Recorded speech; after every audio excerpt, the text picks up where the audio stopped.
Maths overview में आज फिर से आपका स्वागत है। और बच्चों कैसे हैं आप? कल हमने 2.1 का इंट्रोडक्शन देखा था, आज हम 2.1 एक्सरसाइज करेंगे। शायद आपने उम्मीद है कि शायद 2.1 एक्सरसाइज का जो इंट्रोडक्शन है देखा होगा, तो सिंपल सा इंट्रोडक्शन 2.1 इतना ज़्यादा डिफिकल्ट एक्सरसाइज नहीं है। ठीक है, तो आज हम देखते हैं एक्सरसाइज, छोटी सी एक्सरसाइज है, मैक्सिमम 5 मिनट लगेंगे। उसके बाद हम 2.2 एक्सरसाइज करना स्टार्ट करेंगे, उसका इंट्रोडक्शन करेंगे, फिर 2.2 के कुछ क्वेश्चंस करना स्टार्ट करेंगे। तो देखते हैं। ठीक है, तो हमारा ये पहला क्वेश्चन है, इसमें हमें ग्राफ को देख के बताना था कि इसमें कितने जीरोज हैं। इस ग्राफ को देख के बताना था इसमें कितने जीरोज। और कल मैंने बताया था एक्स एक्सिस को कोई ग्राफ कितनी बार कट करता है, जैसे 1 2 3 बार कट कर रहा है तो उसमें 3 जीरोज होंगे। अगर एक्स एक्सिस को खाली एक बार कट रहा है, ये एक्स एक्सिस होता है और ये वाई एक्सिस होता है, तो एक्स एक्सिस को ये कितनी बार कट कर रहा है? 1, तो इसका 1 जीरोज होंगे। अगर एक्स एक्सिस को ये कट ही नहीं करता, ये कट ही नहीं कर रही लाइन एक्स एक्सिस को, तो इसके 0 जीरोज होंगे। कितने जीरोज होंगे? 0 जीरोज होंगे। तो अब ध्यान से देखते हैं इसको, ये ग्राफ को। तो देखो ये हमारा ग्राफ है और ये एक्चुअल में हमारा कार्टेशियन प्लेन के ऊपर ये ग्राफ जा रहा है। ठीक है, तो ये एक्स एक्सिस को कितनी बार काट रहा है? एक ही पॉइंट पे काट रहा है, तो the number of zeros is 0। कितने जीरोज होंगे? सॉरी, एक्स एक्सिस को तो काट ही नहीं रहा, एक्स एक्सिस को तो काट ही नहीं रहा, ये वाई एक्सिस को काट रहा है। तो अगर ये एक्स एक्सिस को किसी पॉइंट पे काट रहा होता, तो ये एक्स एक्सिस को काटा ही नहीं, तो the number of zeros is 0। क्यों? As the graph does not cut X axis at any point, क्योंकि जो ग्राफ है एक्स एक्सिस को किसी भी पॉइंट पे नहीं काट रहा है, एक्स एक्सिस को किसी भी पॉइंट पर नहीं काट रहा है। तो जीरोज कितने होंगे? इसके जीरोज होंगे। इस तरीके से सेकंड क्वेश्चन देखते हैं। ये है हमारा कार्टेशियन प्लेन। अब इस पे जो ग्राफ है एक्स एक्सिस को एक पॉइंट पे काट रहा है। कितने पॉइंट पे काट रहा है? एक पॉइंट पे। तो the number of zeros is 1 as the graph intersect the X axis at only 1 point. तो ग्राफ कितने पॉइंट पे काट रहा है? इसे एक पॉइंट पे काट रहा है, तो इसके जीरोज कितने होंगे? 1 होगा। इसके कितने थे? 0 थे। अब यहां पर देखते हैं इसमें, तो ये जो ग्राफ है एक्स एक्सिस को कितने पॉइंट पे काट रहा है? 1 2 3 पॉइंट पे काट रहा है, तो हम कह सकते हैं the number of zeros is 3। The number of zeros is 3। क्यों? क्योंकि एज द ग्राफ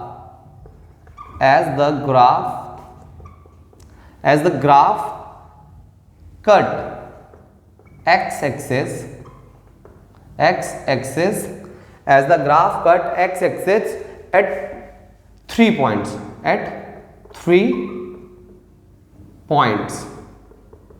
कितने पॉइंट पे काट रहा है? 3 पॉइंट पे। तो इसके जीरोस कितने होंगे? 3 होंगे। अच्छा, इसको देखते हैं, इसके जीरोस कितने होंगे। तो ये ग्राफ को कितने पॉइंट पे काट रहा है? ग्राफ मतलब ये एक्स एक्सिस को ये जो हमारा ग्राफ है वो कितने पॉइंट पे काट रहा है? 2 पॉइंट पे काट रहा है ग्राफ हमारा, तो इसके जीरोस कितने होंगे? डायरेक्टली लिख रहा हूं ना, इसके जीरोस होंगे 2।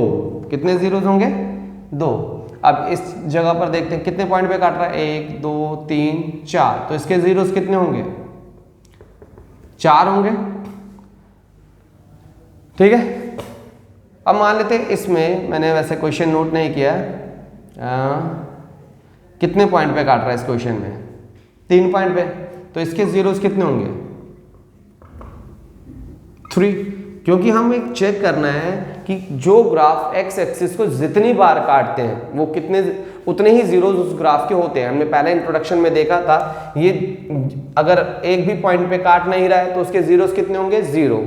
अगर उसने एक पॉइंट पे काटा तो उसके जीरोस कितने होंगे? 1। अगर इसको 3 पॉइंट पे काटा तो 3। यहां पर 2 पॉइंट पे काट रहा है तो कितने जीरोस होंगे? 2। यहाँ कितने पॉइंट पे काट रहा है? 4 पॉइंट पे, तो इसके 4 जीरोस होंगे। और इसमें 3 पॉइंट पे काटा तो इसके जीरोस 3 होंगे। तो आपको ये समझ आ गया होगा। ये 2.1 एक्सरसाइज बिल्कुल इजी थी, जिसमें कुछ ज़्यादा समझाने की जरूरत नहीं थी, बट मैंने बताया था कि थोड़ा बहुत अगर हम बेसिक अच्छा करके चलें, और इससे पता लग गया था कि अगर 1 पॉइंट पे काट रहा है तो वो लीनियर इक्वेशन होती है ना, 1 पॉइंट पे काट रहा है तो वो लीनियर इक्वेशन हुई होगी ना, लीनियर इक्वेशन हुई होगी, क्योंकि लीनियर इक्वेशन का ही जीरोस कितने जीरोस होते थे, एक ही जीरो होता है ना, लीनियर इक्वेशन का जो जीरो होता है वो एक होता है। अब 3 पॉइंट पे अगर काट रहा है तो वो कौन सी इक्वेशन रही होगी, क्यूबिक इक्वेशन रही होगी ना। अगर 2 पॉइंट पे काट रहा है तो वो कौन सी इक्वेशन रही होगी, क्वाड्रेटिक इक्वेशन रही होगी, क्योंकि क्वाड्रेटिक इक्वेशन के कितने जीरोस होते हैं, 2 जीरोस होते हैं। Just an example, x square 7x plus 10, ये क्वाड्रेटिक इक्वेशन है, इसके अगर जीरोस निकालेंगे तो 2 निकलेंगे। अच्छा लीनियर की बात करते हैं तो x प्लस 1, अगर हम इसके जीरोस निकाल दें तो 1 जीरो निकलेगा। क्यूबिक में हम कह सकते हैं x³ प्लस में 4x² प्लस में 4x प्लस 1, अगर हम इसके जीरोस निकालेंगे तो कितने निकलेंगे, 3 निकलेंगे। और जो ग्राफ को 3 पॉइंट मतलब जो हमारे x एक्सिस को 3 पॉइंट पर कट करेंगे, इसके जो जीरोस निकलेंगे वो 2 निकलेंगे, वो x एक्सिस को 2 पॉइंट पे कट करेंगे। इसके जो जीरोस निकलेंगे वो एक ही निकलेगा। जैसे अगर मैं x प्लस 1 करूँ इक्वल 0 कर दूँ जीरोस निकालने के लिए, तो प्लस का 1 जब उधर जाएगा -1, तो एक ही पॉइंट आ रहा है, तो ये कहीं ना कहीं ये -1 आएगा, तो कहीं ना कहीं इस पर -1 इस तरफ आएगा, तो ये -1 को यहाँ पर ही कट करेगा। तो ये हमारा 2.1 एक्सरसाइज कंप्लीट होती है। अब हम आते हैं 2.2 इंट्रोडक्शन। क्या आते हैं हम 2.2 इंट्रोडक्शन पे। 2.2 इंट्रोडक्शन पे आते हैं। हमने देखा 2.1 एक्सरसाइज, ठीक है। अब हम देखते हैं एक्सरसाइज 2.2। एक्सरसाइज 2.2 इंट्रोडक्शन, ठीक है, इंट्रोडक्शन। अब एक्सरसाइज 2.2 में क्या करना है, 2.2 में जीरोस निकालने हैं और जीरोस का कॉफिशिएंट और उन जीरोस के साथ रिलेशन बताना है कि कॉफिशिएंट और जीरोस के साथ क्या रिलेशन होता है। तो अब चेक करते हैं कि कॉफिशिएंट और जीरोस के साथ उनका रिलेशन क्या होता है। अब ये कॉफिशिएंट क्या होते हैं, मान लेते हैं क्वाड्रेटिक इक्वेशन लिखी, x² 4x plus 7x plus 10, ठीक है। तो ये कॉफिशिएंट होते क्या हैं, x² के साथ जो भी होता है वो a होता है, x के साथ जो भी होता है वो b होता है और लास्ट वाला c होता है। तो हमारी कोई भी क्वाड्रेटिक इक्वेशन किस फॉर्म की होती है, ax² फिर bx प्लस c इक्वल 0, ठीक है। तो जो x² का कॉफिशिएंट है यहाँ पर क्या है a, x का जो कॉफिशिएंट है यहाँ क्या है b और c तो हमें पता ही है। तो यहाँ पर हमें इन इक्वेशंस के जीरोस निकालने हैं और इन कॉफिशिएंट्स के साथ उन जीरोस का रिलेशन बताना है कि क्या होता है, इन कॉफिशिएंट्स के साथ इन जीरोस का रिलेशन बताना है। तो सबसे पहले हम निकालना सीखेंगे, कॉफिशिएंट पता लग गया, जैसे कि हम इक्वेशन में कहें कॉफिशिएंट ऑफ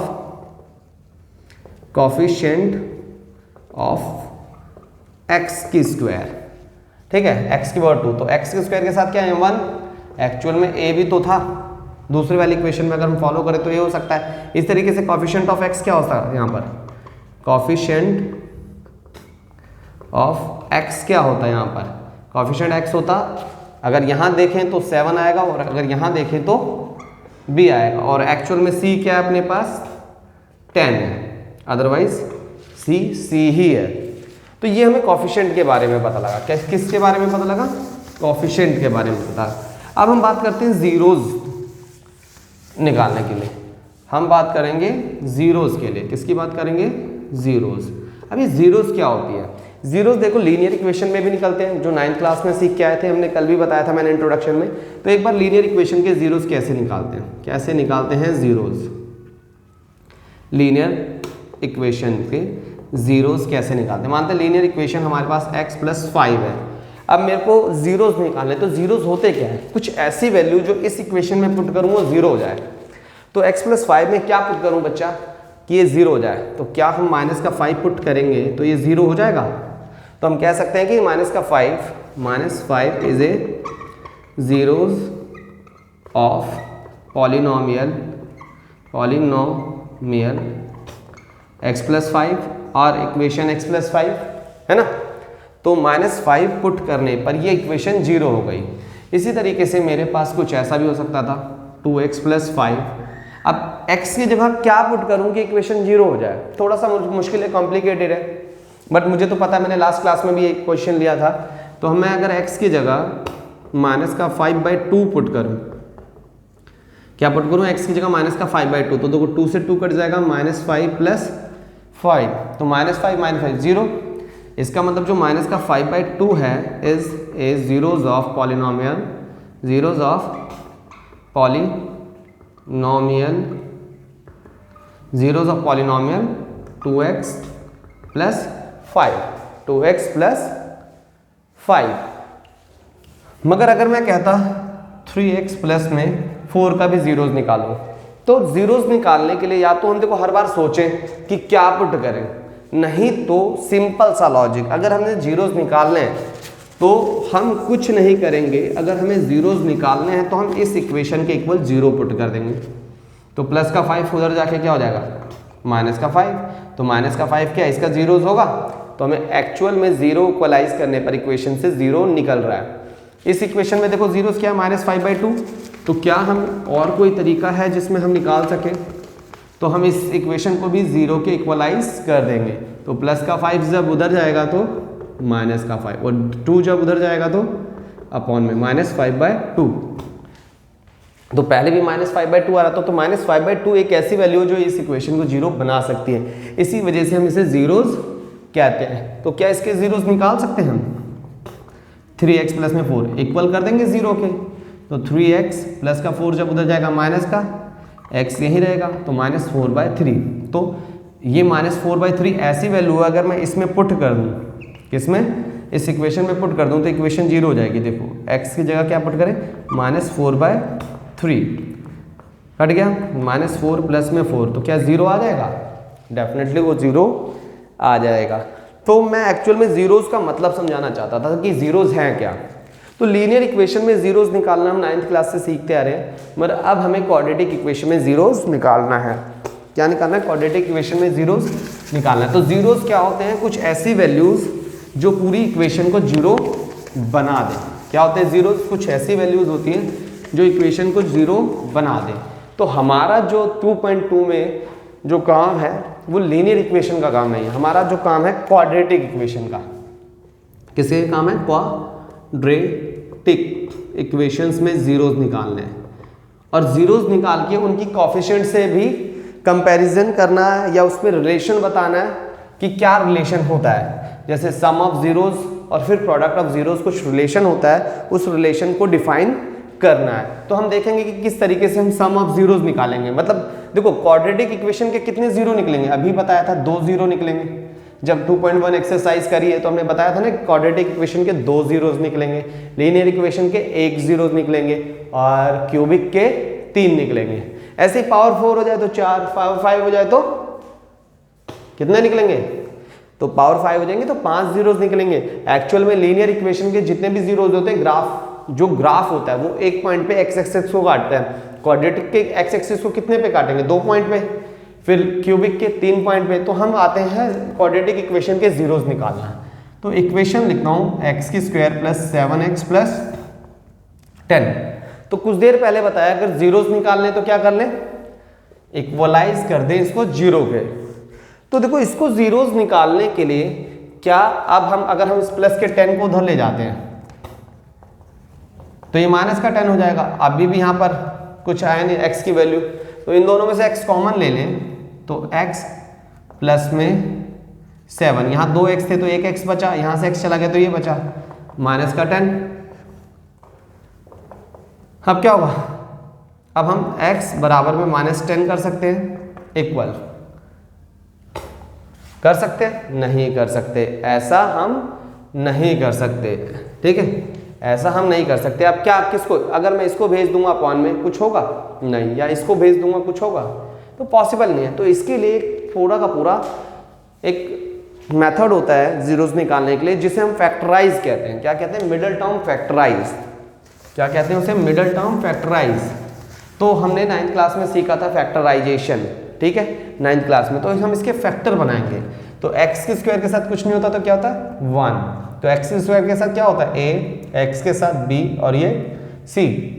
तो इसके फैक्टर निकालने के लिए क्या करेंगे, a को मल्टीप्लाई करेंगे c से, a को मल्टीप्लाई करेंगे c से। a कितना देखो हमारे पास 1 और c कितना अपने पास 10, 1 10 × 10। अब 10 को ऐसा तोड़ें कि बीच में क्या जाना चाहिए 7, है ना। तो 10 को तोड़ते हैं, 2 5 ज़ा 10, क्या 2 और 5 मिलकर 7 बना रहे हैं? देखो 7 ही चाहिए। और दूसरा स्टेप क्या करना है, अगर 2 और 5 को मल्टीप्लाई भी करें, क्या करें 2 और 5 को मल्टीप्लाई भी करें तो क्या आना चाहिए 10, और कौन सा वाला नंबर, यही वाला नंबर। प्लस माइनस करें तो ये बीच वाला नंबर आना चाहिए, अगेन मल्टीप्लाई करें तो वही नंबर आना चाहिए। तो हम इस स्टेटमेंट को 2x plus 5x equal to 7x लिख सकते हैं। तो क्या इस 7x की जगह 2x प्लस 5x लिख सकते हैं? हाँ, तो 1x की स्क्वायर, या 1 लगाओ या ना लगाओ चलता है, प्लस इस 7x की जगह क्या आएगा 2x plus 5x plus 10 equal 0। इन दोनों में से क्या कॉमन आ रहा है? इसके पास भी x है, इसके पास भी x है, तो x कॉमन आ गया। इसके पास कितने x हैं? 2, एक बाहर आ गया तो एक बचेगा, प्लस इसके पास एक x बाहर आ गया तो 2 बचा, प्लस ये भी 5 के टेबल में आता है तो ये भी 5 के टेबल में आता है, तो 5 कॉमन आ गया। तो यहाँ से क्या बचा x। अब ये 5 के टेबल पे कितने पे आता है? 5 2 ज़ा 10, तो 2 बचा इक्वल 0। अब देखो x प्लस 2 कॉमन आ रहा है, और यहाँ से क्या बचेगा x और प्लस क्या बचा 5 इक्वल 0। तो ये हमारी इक्वेशन क्या हो गई, क्वाड्रेटिक से दोनों लीनियर में कन्वर्ट हो गई। अब क्या होगा, x प्लस 2 इसके भी बराबर होगा और x प्लस 5 इसके 0 के बराबर होगा। तो x प्लस 2 इक्वलाइज कर दो 0 के, फिर दूसरा x प्लस 5 इक्वलाइज कर दो 0 के। तो प्लस का जब 2 जाएगा उधर तो माइनस का हो जाएगा, प्लस का 5 जब जाएगा उधर वो भी माइनस का हो जाएगा। तो इसके कितने जीरोज आ रहे हैं? 2 जीरोज आ रहे हैं। मगर अब इनके हमें रिलेशन भी बताने, क्या बताने, हमें इसका रिलेशन भी बताना है। तो ये जो पहले वाला जीरोज होता है हम उसे अल्फा मानते हैं, दूसरे वाला जीरोज होता है जो उसे हम बीटा मानते हैं। अल्फा रेज होती हैं, बीटा रेज होती हैं, बट हमने मैथ्स में इनको इन जीरोज के अलग अलग नाम रखने के लिए एक को अल्फा मान लिया, दूसरे को बीटा मान लिया। अब हमें रिलेशन बताना था, क्या बताना था? रिलेशन जीरोज और इनके कॉफिशिएंट्स के बीच में रिलेशंस बताना था, जीरोज और उनके कॉफिशिएंट्स के बीच में रिलेशन बताना था। तो वो रिलेशन क्या था? तो हमें रिलेशन बताना था सम ऑफ जीरोज बराबर होता है, सम ऑफ जीरोज बराबर होता है minus coefficient of A, coefficient of x upon में कॉफिशिएंट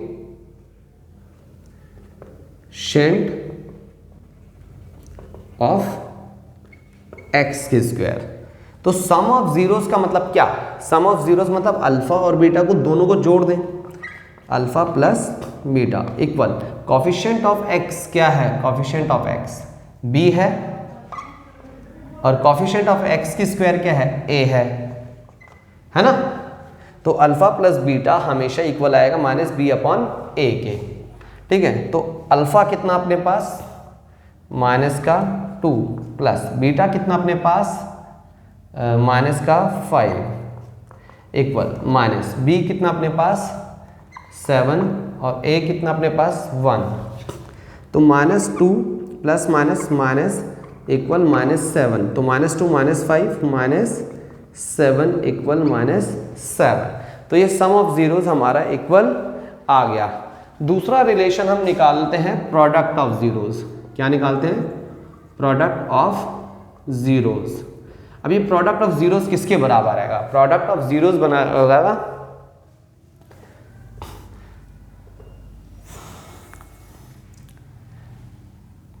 प्रोडक्ट ऑफ जीरो बराबर आएगा सिंपल सा, देखो ये क्या होता है हमारा c, ठीक है। जो हमारी कांस्टेंट वैल्यू होती है उसे हम c बोलते हैं। क्या बोलते हैं उसे? कांस्टेंट वैल्यू को c बोलते हैं। क्या बोलते हैं उसे? हम c बोलते हैं। ये कांस्टेंट है, इसके साथ कोई ना तो वेरिएबल है, ठीक है, इसके साथ खाली कांस्टेंट वैल्यू है। क्या है?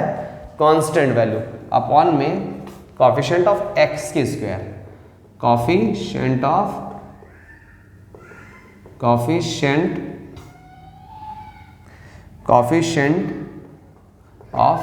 x की स्क्वायर। तो प्रोडक्ट ऑफ जीरोस का मतलब अल्फा और बीटा को मल्टीप्लाई करना है, अल्फा और बीटा को मल्टीप्लाई करें तो कांस्टेंट वैल्यू क्या है अपने पास c और कोफिशिएंट ऑफ x के स्क्वायर क्या है अपने पास a।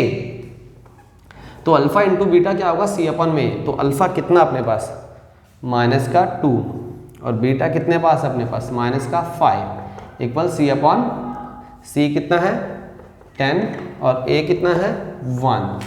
तो 2 5 ज़ा 10 माइनस माइनस प्लस हो जाता है और 10/1 का मतलब 10। तो यहाँ पर हमें दिखता है कि हमारा जो रिलेशन है सम ऑफ ज़ीरोज़ और कॉफिशिएंट जो दे रखा है x का और कॉफिशिएंट ऑफ x के स्क्वायर मतलब alpha plus beta minus b by a equal आ गया। इसी तरीके से यहाँ पर भी alpha into beta c by a equal आ गया। तो ये रिलेशन हमारा सही है। तो ये इस तरीके से क्वेश्चन निकालना आएगा, कहेगा कि find the zeros and define the relation between zeros and coefficient of its coefficient of x square या कोफिशिएंट्स ऑफ द वेरिएबल है कह सकता है या एक्स कोफिशिएंट ऑफ इट्स, ठीक है। तो यहाँ डिफाइन करने के लिए इस तरीके से आ सकता है। तो ये एक क्वेश्चन हुआ, इस तरीके से हमें क्वेश्चन करना है। अब आते हैं एक्सरसाइज 2.2 का क्वेश्चन नंबर फर्स्ट। उसमें भी वही कह रहा है find zeros and define relationship between zeros and coefficient. तो उसमें भी कह रहा है कि जीरोज और कोफिशिएंट के बीच में रिलेशन डिफाइन करना है। तो सबसे पहले जीरोज निकालना है। क्या काम है हमारा? जीरोज निकालना है।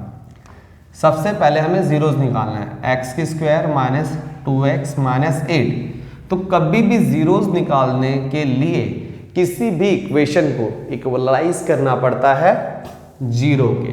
किसके इक्वलाइज करना पड़ता है? जीरो के। एक्स की स्क्वायर के साथ कुछ नहीं है तो 1 है और ये क्या होता है a, ये होता है b और ये c। तो हमारा पहला स्टेप होता है a को c से मल्टीप्लाई करना। a को c से multiply, we will multiply a by c और c जो है माइनस का 8 है। तो 1 को माइनस के 8 से करेंगे तो क्या आएगा माइनस 8। अब इस 8 को ऐसा फैक्टर करेंगे, ऐसा तोड़ेंगे ताकि क्या आ जाए माइनस का 2 आ जाए। तो करते हैं फैक्टर। तो 2 4 ज़ा 8। क्या अगर 2 में से 4 माइनस करूंगा तो माइनस का 2 आ जाएगा? आ जाएगा। मगर अगर गलती से 4 में से आपने 2 माइनस कर दिया तो प्लस का 2 आएगा। मगर हमें क्या चाहिए? माइनस का 2। तो माइनस के 2 के लिए तो पहली कंडीशन ही सही रहेगी। दूसरा केस, अगर मैं इस नंबर को 2 को और इस माइनस 4 को मल्टीप्लाई करूँगा तो 2 4 ज़ा 8 प्लस माइनस माइनस, ये नंबर भी आना चाहिए। तो अगर प्लस माइनस करूँ तो ये नंबर है, अगर उन्हें मल्टीप्लाई करूं तो ये नंबर है। तो हमारे ये दो नंबर जो हैं बिल्कुल करेक्ट हैं। तो हम इसे लिख सकते हैं 2x minus 4x equal minus 2x। इस माइनस 2x की जगह हम ये लिख सकते हैं। तो ये हो गया x की स्क्वायर माइनस 2x की जगह क्या है प्लस का 2x, क्योंकि देखो ये प्लस का 2x है ना, माइनस 4x फिर माइनस 8 इक्वल 0। अब देखो इन दोनों में इसके पास भी x है, इसके पास भी x है, कॉमन आ जाएगा। तो यहाँ से 2x है, एक x बाहर आ गया तो x बचेगा, प्लस यहाँ से x बाहर आ गया तो 2 बचेगा। क्या है साइन? माइनस। अब इसमें भी 4 है, इसमें भी 4 है, क्योंकि ये भी 4 के टेबल में आता है तो ये भी 4 के टेबल में आता है, तो कॉमन आ जाएगा। और जब बाहर माइनस होता है तो ये अंदर वाले साइन चेंज हो जाते हैं। अभी क्यों बताते हैं क्यों चेंज हो जाते हैं। तो यहाँ से 4 बाहर आ गया तो क्या बचेगा x। अब ये प्लस का माइनस का है तो यहाँ आके क्या हो जाएगा प्लस, क्योंकि देखो ये भी माइनस का x था तो ये भी प्लस का हो गया। क्यों अभी बताते हैं। तो 4 के टेबल में 8 कितने बता, 4 2 ज़ा 8 इक्वल 0। अगेन देखो अगर 4 को x से मल्टीप्लाई करूँगा तो 4x माइनस प्लस माइनस हो जाएगा, फिर माइनस प्लस माइनस 4 2 ज़ा 8 वापस उसी कंडीशन में आ जाएगा। इसलिए जब बाहर साइन माइनस का होता है तो ये दोनों साइन चेंज हो जाते हैं। अगर ये प्लस है तो माइनस हो जाएगा, माइनस है तो प्लस हो जाएगा। अब यहाँ देखो क्या कॉमन आ रहा है, x प्लस 2 कॉमन आ रहा है और यहाँ से क्या बचा x और यहाँ से माइनस 4 इक्वल 0 है ना। अब क्या करेंगे x प्लस 2 को भी इक्वलाइज 0 कर देंगे और x माइनस 4 को भी इक्वलाइज 0 कर देंगे। तो x plus 2 equal 0, x minus 4 equal 0। हमने बताया था कि कभी भी 0 निकालने के लिए हमें इक्वेशन को इक्वलाइज 0 करना होता है ना। तो प्लस का 2 जब उधर जाएगा तो माइनस का 4 उधर जाएगा तो प्लस का। तो ये जो पहले वाला 0 आता है उसे हम अल्फ़ा मान लेते हैं और दूसरे वाला 0 आता है उसे हम बीटा मान लेते हैं। तो दूसरा केस अब हम क्या करना है, define relationship between zeros and it's coefficient. तो जीरोज और कॉफिशिएंट के बीच में रिलेशनशिप डिफाइन करना है। तो सबसे पहला रिलेशन होता है sum of zeros. Sum of zeros क्या होता है सम ऑफ जीरोज में? तो हम सम ऑफ जीरोज में देखते हैं क्या निकल के आता है, coefficient of x minus coefficient of x upon में कोएफिशिएंट ऑफ x की स्क्वायर। तो सम ऑफ जीरोज मतलब सम का मतलब अल्फा और बीटा को जोड़ देना, अल्फा प्लस बीटा। तो कोएफिशिएंट ऑफ x क्या है हमारे पास, कोएफिशिएंट ऑफ x है b। वैसे -2 है ना, मगर हम एक्चुअल में b लिख लेते हैं, माइनस का साइन है। कोएफिशिएंट ऑफ x की स्क्वायर में क्या है a। आप पुट करते हैं अल्फा कितना हमारे पास -2 प्लस बीटा कितना है 4 माइनस b कितना बेटा जी -2 है, फिर a कितना है 1।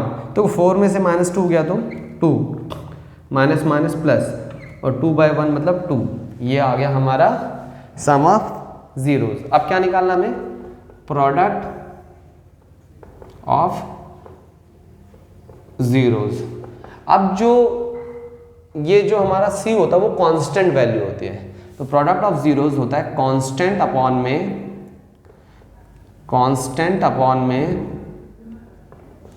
कांस्टेंट वैल्यू अपॉन में कोएफिशिएंट ऑफ x की square, coefficient of x square. तो प्रोडक्ट ऑफ जीरोज मतलब अल्फा इंटू बीटा, और कांस्टेंट वैल्यू क्या होगी अपने पास c है, और कोएफिशिएंट ऑफ x की स्क्वायर क्या है a। तो जो अल्फा प्लस बीटा हो, अल्फा इंटू बीटा होगा वो c/a के बराबर होना चाहिए। तो अल्फा कितना अपने पास -2 इंटू बीटा कितने अपने पास 4 इक्वल c/a। c है यहाँ पर -8, देखो c क्या है -8, माइनस है ना, a कितना है 1, तो 2 4 ज़ा 8, 2 4 ज़ा 8, माइनस प्लस माइनस, इधर भी -8 आ गया हमारा sum of zeros and product of zeros. यही हमारा रिलेशनशिप हमें डिफाइन करना था। तो अब हम देखते हैं क्वेश्चन नंबर 2.2 का फर्स्ट का क्वेश्चन नंबर 2। इसमें भी वही काम करना है, जीरोज निकालना है and define relationship between zeros and it's coefficient. तो अब जीरोज निकालने, इसके क्या निकालने हमें, जीरोज निकालने। देखो कैलकुलेशन में गलती मेरे से हो सकती है, अगर कुछ गलती होती है तो कमेंट करके ज़रूर बताना, नेक्स्ट वीडियो में मैं उसे सही करके कोशिश करूँगा कि आप तक भेज दूँ। तो यहाँ देखो s है, s की स्क्वायर है और s है, ये उसी तरीके से बिहेव करेगा जैसे x करता था। तो स्क्वायर नंबर के साथ जो भी नंबर होता है वो a, और जैसे नॉर्मल विदाउट स्क्वायर कोई वेरिएबल है उसके साथ जो भी नंबर होता है b, और जो कांस्टेंट होती है वो वैल्यू c होती है। तो फर्स्ट स्टेप क्या होता है, जीरोज निकालने के लिए हम a को c से मल्टीप्लाई करते हैं। तो 4 को 1 से मल्टीप्लाई करेंगे, 4 1 जा 4 आ रहा है मल्टीप्लाई करने। तो अब इस का ऐसा फैक्टर करेंगे, इसे ऐसे तोड़ेंगे ताकि क्या आ जाए, बीच में -4 आ जाए। तो अब मैं इस 4 को तोड़ता हूँ, 2 2 जा 4, क्या 2 और 2 प्लस 2 4 आ रहा है भाई, आ तो 4 रहा है मगर हमें क्या चाहिए, माइनस का 4 चाहिए। 4 तो आ रहा है भाई मगर हमें क्या चाहिए, माइनस का 4 चाहिए। तो हम इसे क्या करेंगे, -2 कर देंगे, और -2 -4। अच्छा चलो एक छोटा सा मैं यहाँ लॉजिक बताता हूँ, माइनस का मतलब क्या होता है और प्लस का मतलब क्या होता है। बच्चे बहुत गलत करते हैं। देखो बेटा, माइनस का मतलब जो होता है ना उधार होता है, क्या होता है, उधार होता है। प्लस का मतलब अपना होता है, क्या होता है, अपना। प्लस का मतलब होता है अपना, क्या होता है, प्लस का मतलब अपना। देखो मैंने -2 रुपये उधार लिए, फिर मैंने 2 और उधार ले लिए, तो कितने उधार हो गए, 4 उधार हो गए। अगर मेरे पास होता -2 उधार लिए, अगर मैं +4 होता, तो मेरे पास अपने पैसे 4 हैं और 2 रुपये मैंने उधार लिए, तो 4 में से अगर मैं 2 दे दूंगा तो 2 मेरे खुद के बचेंगे। अगर मेरे पास -5 मैंने उधार ले रखे हैं और मेरे पास अभी 3 ही रुपए है, तो मैं 3 रुपए से 3 रुपए का ही अपना जो कर्जा है उसे कम कर सकता हूँ, तो 3 दे दूंगा तो भी तो मेरे पास 2 रुपए का कर्जा रहेगा। तो अगर आप माइनस प्लस के साइन को ऐसे डील करते हो तो आपको गलती नहीं होगी, ठीक है। तो इस तरीके से डील करने की कोशिश करना। मैंने दूसरी बात कही थी, अगर मैं प्लस माइनस करूं तो ये बीच वाला नंबर आ जानी थी, आ गया -4 आ गया। मगर अगर इन दो नंबर्स को मल्टीप्लाई भी करूं तो ये नंबर आना चाहिए, कौन सा, ये। तो देखते हैं, -2 को अगर मल्टीप्लाई -2 से कर दूंगा तो 2 2 जा 4, माइनस माइनस प्लस, तो ये नंबर भी आ गया। तो इसका मतलब मैं इस स्टेटमेंट से -2s इक्वल -4s लिख सकता हूँ। तो -4s की जगह मैं इस स्टेटमेंट को ला सकता हूँ, ठीक है। तो -4s की स्क्वायर -2s प्लस 1, जीरोज निकालना इक्वल 0 रखना पड़ेगा, जीरोज निकालना इक्वल 0 रखना पड़ेगा। अब चेक करते हैं इन दोनों में से क्या कॉमन आ रहा है। इन दोनों में से कुछ कॉमन आ रहा है, 2 के टेबल में ये भी आता है, 2 के टेबल में ये भी आता है, और s इसके पास भी है, s इसके पास भी है। तो देखो 2 2 जा 4, 2s थे, 1s आ गया तो 1s बचेगा माइनस, अच्छा यहाँ से तो पूरा 2s बाहर आ गया, तो क्या बचेगा, अरे इसके साथ कुछ नहीं होगा ना, तो 1 होगा। तो जब 2s बाहर आ गया तो 1 बचा होगा। अब इन दोनों में देखो हमें कुछ भी कॉमन नहीं दिख रहा, तो कुछ कॉमन नहीं दिख रहा, इसका मतलब इसके साथ भी 1 हो सकता है, इसके साथ भी 1, क्योंकि 1 से इसे मल्टीप्लाई करेंगे यही नंबर आएगा, और 1 को फिर से इससे मल्टीप्लाई करेंगे 1 ही आएगा ना। तो माइनस, इनमें से 1 1 कॉमन आ गया, तो बाहर माइनस है तो साइन चेंज हो जाएगा, माइनस का तो यहाँ 2s बचेगा, 1 कॉमन आ गया, प्लस का तो यहाँ क्या हो जाएगा माइनस का, तो यहाँ क्या बचेगा, देखो 1 कॉमन आ गया तो 1 ही बचा। तो यहाँ से अगर हम -1 को वापस इससे मल्टीप्लाई कर दें तो ये देखो माइनस प्लस माइनस, 1 को 2s से मल्टीप्लाई करेंगे अगेन 2s आ जाएगा, फिर माइनस माइनस प्लस 1 1 जा 1, वही आ जाएगा। तो किसी भी नंबर के साथ कुछ नहीं होता तो क्या होता है, 1 जरूर होता है, इक्वल 0। अब देखो इन दोनों में क्या कॉमन आ रहा है, 2s माइनस 1, 2s माइनस 1, यहाँ से क्या बचा,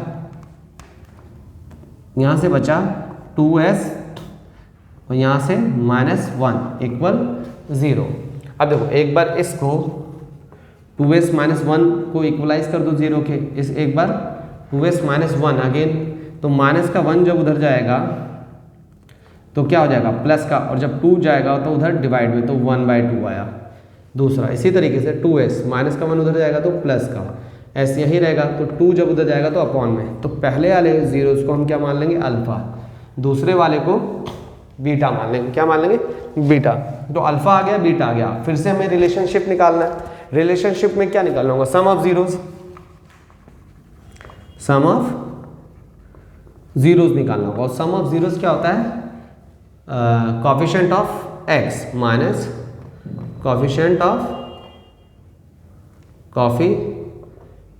ऑफ x अपॉन में कोएफिशिएंट ऑफ x स्क्वायर। मतलब सम ऑफ जीरोस का मतलब अल्फा और बीटा को जोड़ना, अल्फा प्लस बीटा, और coefficient minus coefficient of x क्या है, कोएफिशिएंट ऑफ x। अभी यहाँ पर x तो है नहीं, यहाँ क्या है इस बार s है, तो क्या लिखेंगे हम s, और यहाँ क्या है s की स्क्वायर है, क्या है s की स्क्वायर, तो s का कोएफिशिएंट क्या है हमारे पास b है, और s की स्क्वायर का कोएफिशिएंट क्या है a है। तो अल्फा कितना अपने पास देखो 1/2 प्लस बीटा कितना अपने पास 1/2 इक्वल माइनस b माइनस का 4 है और a 4 है। अब इस कैलकुलेशन को देखो, जब बेस सेम होता है तो ऊपर वाले प्लस हो जाएंगे, तो बेस सेम है तो क्या हो जाएगा 1 + 1 ऊपर वाला, देखो 4 1 जा 4, 4 1 जा 4, माइनस माइनस प्लस 1/1 का मतलब 1, देखो ये हो जाएगा 2/2, और 2/2 मतलब अगेन 1 ही आएगा, जैसे 1 + 1 2, फिर बाय 2 कट जाएगा, ठीक है, तो यहाँ पर 1 ही बचेगा। सेकेंड स्टेप क्या होता है हमारा, प्रोडक्ट ऑफ जीरोस होता है, क्या होता है प्रोडक्ट ऑफ जीरोस। तो वो क्या होता है, कांस्टेंट वैल्यू कांस्टेंट टर्म या कांस्टेंट वैल्यू अपॉन में कोफिशिएंट ऑफ एस की स्क्वायर, कोफिशिएंट ऑफ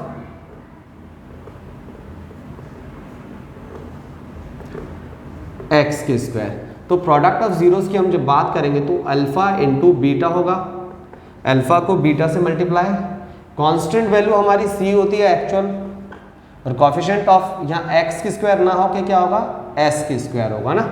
तो एस की स्क्वायर का कोफिशिएंट क्या है, ए है।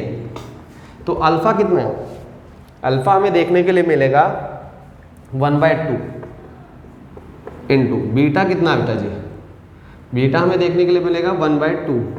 अगेन सी कितना अपने पास 1 और ए कितना अपने पास 4।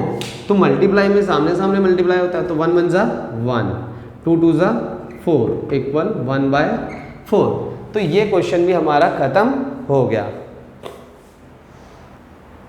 तो अब देखते हैं क्वेश्चन नंबर 3। तो क्वेश्चन नंबर हमें 3 में देखने के लिए मिलेगा, क्वेश्चन नंबर 3 में हमें देखने के लिए मिलेगा 6 की स्क्वायर फिर -3 -7x। ये ऑर्डर में नहीं है, बच्चे क्या करते हैं डायरेक्टली वही फॉलो स्टेप करते हैं, 6 को 7 से मल्टीप्लाई करते हैं, 6 42 आता है, 42 को फैक्टर करने से 3 बनाने लग जाते हैं। मगर हमारी जो क्वाड्रेटिक इक्वेशन होती है किस फॉर्म की होती है, ax की square plus bx plus c equal 0 की फॉर्म में होते हैं जितनी भी क्वाड्रेटिक इक्वेशन होती है। तो ax की स्क्वायर, ये जो स्क्वायर वाला साथ होता है ax होता है, और ये bx होता है, ax स्क्वायर होता है, ये bx होता है, ये कांस्टेंट वैल्यू c होती है। तो ax की स्क्वायर क्या है, 6x की स्क्वायर है, और bx वाला क्या है माइनस का 7x है, और c क्या है अपने पास -3 इक्वल 0। अब निकालेंगे इसका जीरोस। अब जीरोस कैसे निकालेंगे भैया, एक्स की स्क्वायर के साथ में जो भी नंबर होता है वो क्या होता है, a होता है, x के साथ जो भी होता है b, और ये c। तो a को c से मल्टीप्लाई करेंगे, a को c से मल्टीप्लाई करेंगे, तो a कितना है 6 और c कितना माइनस का 3। तो 6 3 ज़ा 18 प्लस माइनस माइनस माइनस का 18 आ रहा है। अब माइनस के 18 मतलब 18 को ऐसा तोड़ूं कि क्या आ जाए बीच में, माइनस का 7 आ जाए, क्या आ जाए माइनस का 7। तो 18 को तोड़ते हैं, तो 2 9 ज़ा 18, क्या 2 में से 9 माइनस कर दूं तो -7 बचेगा, 2 में से 9 माइनस कर दूं तो -7 बचेगा। बिल्कुल, अगर मैं 2 में से 9 माइनस करूँगा तो 7 बचेगा। 2 रुपये हैं, 9 रुपये कर्जा देना, 2 से 2 ही दे सकता हूँ, 7 तो नहीं दे सकता। तो और दूसरा कंसेप्ट 2 इंटू -9 करो, 2 को -9 से इंटू भी करो, तो क्या होगा 2 9 ज़ा 18 प्लस माइनस माइनस मल्टीप्लाई करने पे यही नंबर आ रहा है। तो हमें ऐसा फैक्टर मिल गया है, हमें ऐसा फैक्टर मिल गया है जो ये बना सकता है। तो हम इसको 2x माइनस में 9x इक्वल टू -7x लिख सकते हैं। तो -7x की जगह 2x माइनस 9x लिखा जा सकता है। तो 6x की square plus 2x minus 9x minus 3 equal 0। तो अब इन दोनों में कुछ कॉमन आ रहा है, देखो 2 के टेबल में 6 भी आता है तो 2 भी आता है, तो मैंने 2 कॉमन ले लिया, x इसके पास भी x इसके पास भी, x भी कॉमन ले लिया, तो 2 3 ज़ा 6, x कॉमन आ गया तो क्या बचा हुआ x प्लस, अब यहाँ पर देखो पूरा 2x कॉमन आ गया, इसके साथ कुछ नहीं है तो 1 तो हो गई, क्योंकि 2x 1 ज़ा 2x ही आएगा, तो अगर कुछ नहीं है तो 1 तो बचा ही होगा इसके पास। तो जब 2x पूरा कॉमन आ गया तो यहाँ क्या बचा होगा 1। अब देखो ये भी 3 के टेबल में आता है, 3 के टेबल में ये भी आता है, तो -3 कॉमन आ जाएगा। तो जब बाहर माइनस होता है तो ये साइन चेंज हो जाता है, तो 3 के टेबल में कितने पे आता है 3 पे, 3 3 ज़ा 3, और यहाँ से क्या बचा हुआ है x, ये माइनस का तो प्लस हो जाएगा साइन, और 3 के टेबल में 3 कितने पे आता है 1 पे, 3 1 ज़ा 3। अभी देखो -3 को इससे मल्टीप्लाई करूँगा, 3 3 ज़ा 9, x प्लस माइनस माइनस हो जाएगा, अगेन माइनस प्लस माइनस 3 1 ज़ा 3, वही आ जाएगा ना, तो गलत नहीं है हमारा, इक्वल 0। अब इसमें कुछ कॉमन है ना, तो क्या कॉमन है 3x प्लस 1 कॉमन है, यहाँ से क्या बचा 2x माइनस यहाँ से क्या बचा 3 इक्वल 0। अब इसका मतलब ये भी इक्वल 0 करेंगे, 3x प्लस 1 इक्वल 0, फिर ये भी इक्वल 0 करेंगे, 3x माइनस 3 इक्वल 0। अब प्लस का 1 जब उधर जाएगा -1, x यही रहा, 3 जब उधर जाएगा तो -1/3, अगेन 2x माइनस का 3 उधर जाएगा तो प्लस का 3, x यही रहा 3, 2 उधर जाएगा अपॉन में, तो ये क्या हो जाएगा अल्फ़ा, ये हो जाएगा बीटा। अब हमारे अल्फ़ा और बीटा निकल गए, अब हमें रिलेशनशिप निकालना है। तो सबसे पहला स्टेप क्या होगा, हम सम ऑफ ज़ीरोज़ निकालेंगे। क्या निकालेंगे, sum of zeros, sum of zeros निकालेंगे। तो सम ऑफ ज़ीरोज़ कैसे निकलेंगे, तो मैं इस बार मेरे पास स्पेस कम है तो मैं डायरेक्टली माइनस बी बाय ए लिख रहा हूँ। तो बी मतलब कॉफिशिएंट ऑफ x और a मतलब कॉफिशिएंट ऑफ x के स्क्वायर लिख लेंगे आप। तो अल्फ़ा बीटा का मतलब होता है सम ऑफ ज़ीरोज़ का मतलब alpha plus beta equal minus b by a, है ना। तो आप लिख लेना। तो अल्फ़ा कितना अपने -1/3 प्लस बीटा कितना है 3/2 इक्वल माइनस बी। बी कहाँ है हमारा, देखो स्क्वायर के साथ a होता है, b होता है और ये c, तो b कितना माइनस का 7 और a 6 है ना। तो बाकी कैलकुलेशन यहाँ आते हैं, देखो माइनस का 1/3 फिर प्लस 3/2, इधर कुछ है माइनस माइनस प्लस, तो 7/6 बच जाएगा इक्वल में ना।